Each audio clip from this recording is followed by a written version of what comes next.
Muchos son los que creen que nuestro mundo ha pasado por varias extinciones, y no solo el diluvio bíblico. Durante quizás miles o millones de años, este mundo ha estado aquí y numerosas civilizaciones se han desarrollado hasta llegar a la extinción. Algunos de forma natural y otros por guerras entre ellos mismos. Muestra de ello puede ser explicada con las numerosas construcciones y ciudades con miles de años de antigüedad que se han descubierto oculta bajo tierra, en el fondo del mar, hasta en jungla y lugares desérticos, que según nuestra historia actual no deberían existir. Bienvenidos a Historias y Misterios.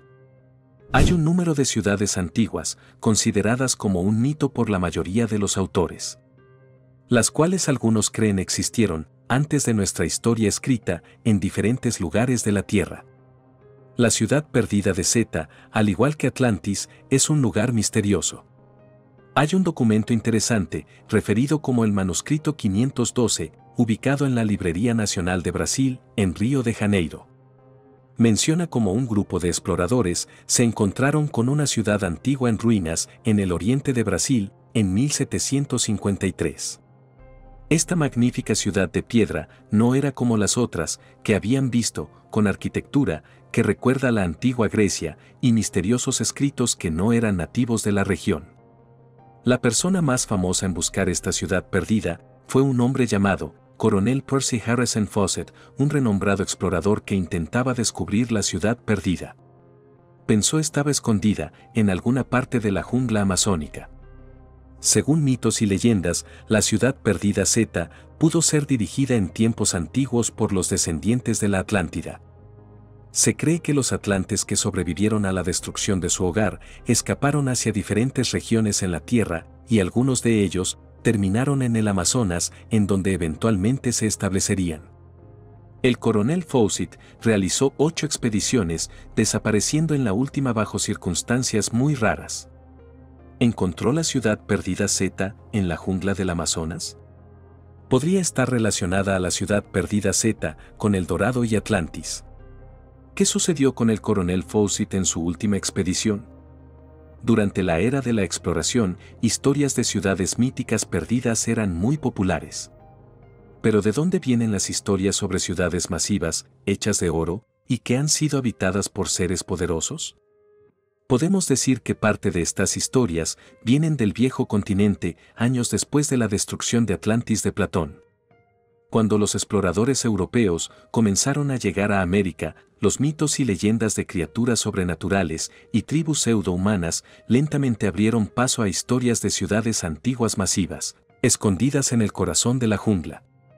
¿Pero cuál es la razón? Algunos autores discutían que gracias a la abundancia de comunidades indígenas que enfrentaron a los europeos, sus exuberantes ritos religiosos alimentaron las fantasías de los europeos, las cuales se esparcieron rápidamente.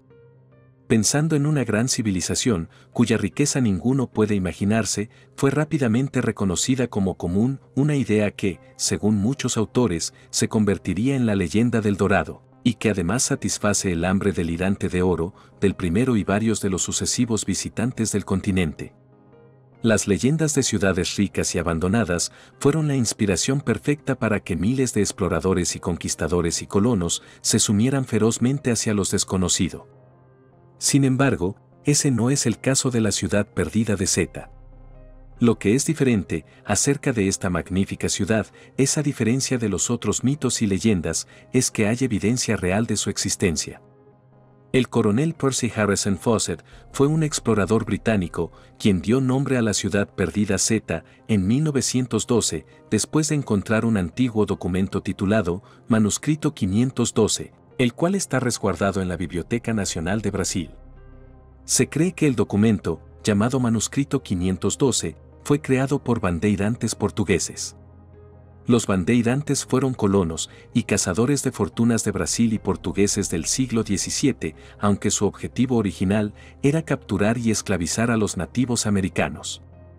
Los bandeirantes luego comenzaron a enfocar sus expediciones en encontrar minas de oro, plata y diamantes. Mientras se aventuraban en regiones no mapeadas, buscando ganancias y aventuras, expandieron las fronteras de la colonia brasileña. Uno de estos bandeirantes fue João da Silva Guimarães, el hombre que descubrió las ruinas de una poderosa ciudad antigua que contenía arcos, estatuas y templos cubiertos de jeroglíficos, en lo profundo de la jungla amazónica en el año 1753. El misterioso manuscrito 512 fue escrito por este hombre y en él describió la ciudad con sumo detalle, aunque no dio a conocer su ubicación. El enigmático manuscrito está completo con curiosos detalles, tales como documentar el descubrimiento de una bolsa con monedas de oro, con la silueta de un arquero y una corona. O la reproducción de jeroglíficos, copiados desde varios rincones de la ciudad, los cuales, algunos dicen, tienen una gran similitud con cartas griegas y fenicias. Esos extraños personajes estaban grabados en las rocas, sellando la bóveda del tesoro, la cual los bandeirantes no pudieron abrir. El acceso al manuscrito original en la Biblioteca Nacional de Brasil es muy limitado hoy en día. Aunque una versión digital se hizo disponible con una actualización digital de la Biblioteca Nacional, el fascinante manuscrito fue descubierto muchos años después e inspiró a muchos exploradores para que buscaran la ciudad perdida. El explorador más destacado fue el hombre que descubrió la carta, el coronel Percy Fawcett, quien se obsesionó con ella. Fue el líder de numerosas expediciones, hizo 7 expediciones entre 1906 y 1924, periodo en el que incluso regresó a casa para pelear en la Primera Guerra Mundial. A través de sus muchos viajes, Fawcett escuchó rumores acerca de la antigua ciudad subterránea secreta ubicada en algún lugar de las selvas de Chile, la cual, según cuentos, leyendas y reportes, estaba hecha con calles pavimentadas de plata y techos de oro. Tras descubrir el manuscrito que confirmaba la existencia de esta enigmática ciudad, el coronel Fawcett estaba seguro que era real y que estaba en las profundidades de las junglas esperando a ser descubierta.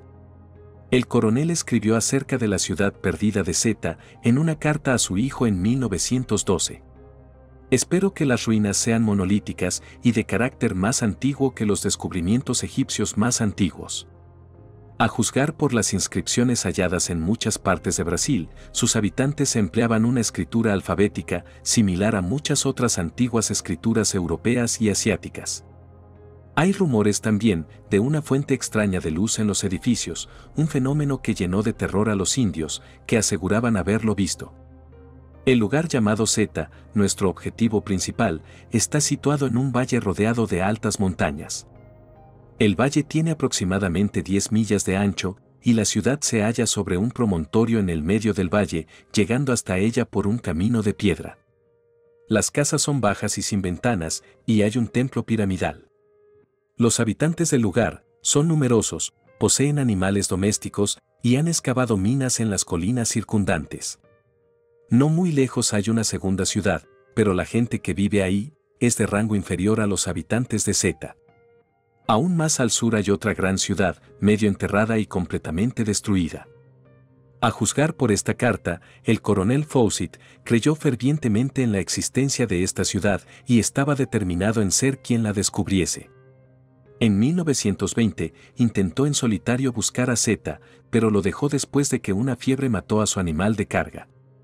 Después de 5 años de preparación, en marzo de 1925, con fondos de un grupo de financistas con sede en Londres, conocido como el Guante y la Real Sociedad Geográfica, regresa a Brasil con su hijo mayor Jack y el mejor amigo de él para una expedición exploratoria para encontrar la ciudad perdida de Zeta. El coronel dejó instrucciones en las que indicaba que si la expedición no regresaba, que no enviaran una expedición de rescate para que los rescatistas no sufrieran su mismo destino. Al tener años de experiencia viajando, estaba muy preparado esta vez. Llevo equipos tales como comida enlatada, leche en polvo, armas, bengalas, un sextante y un cronómetro. Sus compañeros de viaje fueron elegidos por su salud, habilidades y lealtad entre ellos. El coronel eligió solo 2 acompañantes para poder viajar más ligeros y menos llamativos para las tribus nativas, ya que algunos eran hostiles hacia los forasteros. Estaba seguro que su expedición lograría el descubrimiento de la mítica ciudad.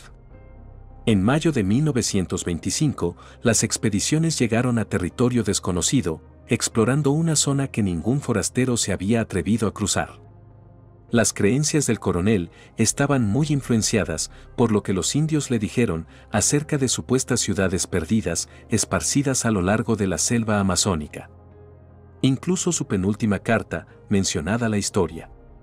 La correspondencia del coronel Fuset, fechada al 20 de mayo de 1925, indica: vi al jefe indio Roberto y conversé con él. Bajo la influencia del vino, él corroboró todo lo que mis amigos Cuyabá me habían dicho y más. Debido a todo lo que su abuelo le había dicho, siempre quiso hacer el viaje hacia la catarata, pero ahora es muy viejo.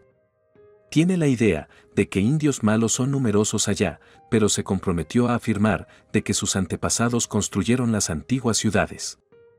Me inclino a dudar de esto, porque él, como los indios Meinaku, es del tipo marrón o polinesio y es el tipo justo o rojo que yo asocio con las ciudades. El equipo viajó hacia el territorio que nadie había visto, enfrentaron muchos peligros, pero no se rendirían. Eventualmente, llegaron a una zona llamada Campo del Caballo Muerto, desde el que Fawcett fue enviando mensajes y carta durante 5 meses, para después del 5.º mes, cesar toda comunicación.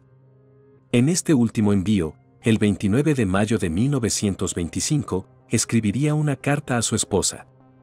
Mi querida Nina, el intento de escribir está lleno de dificultades, gracias a las legiones de moscas que molestan a uno desde el amanecer hasta el anochecer y a veces durante la noche.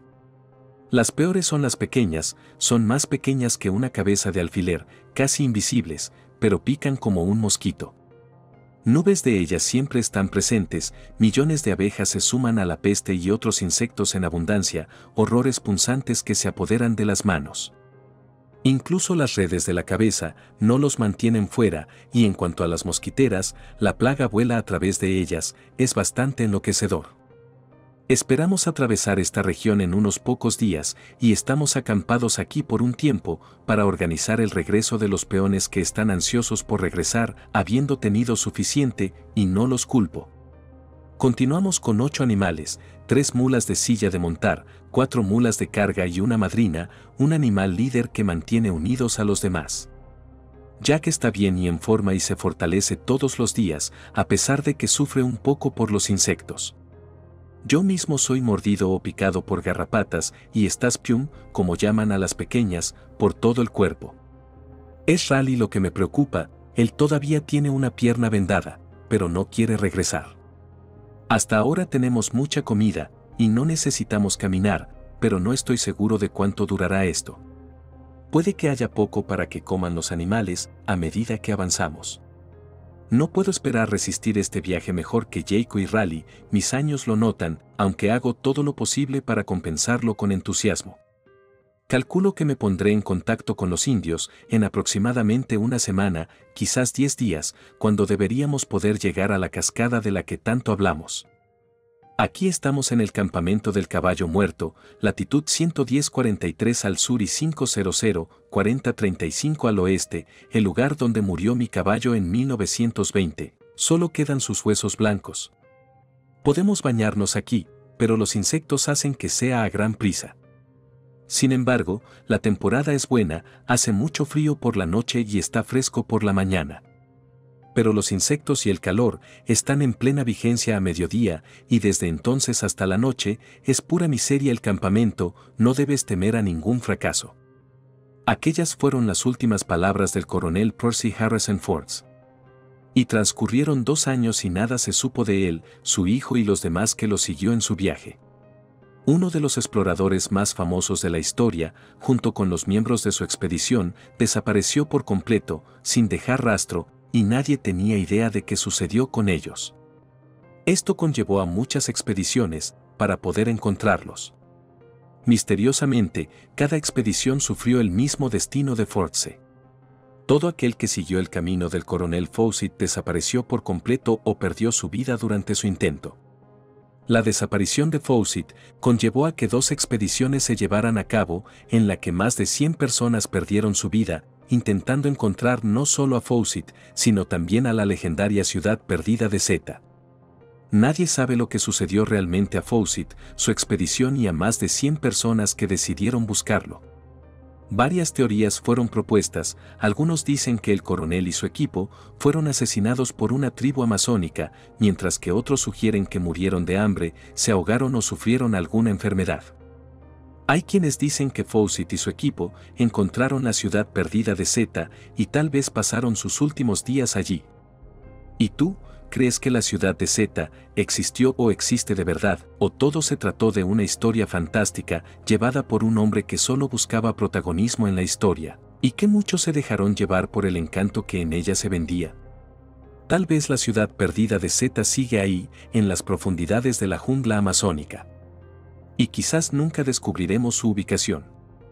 Me gustaría saber su opinión en los comentarios. Si has llegado hasta aquí, muchas gracias. Espero que nos sigas y actives las notificaciones. Regálanos un like y hasta un próximo video en Historias y Misterios.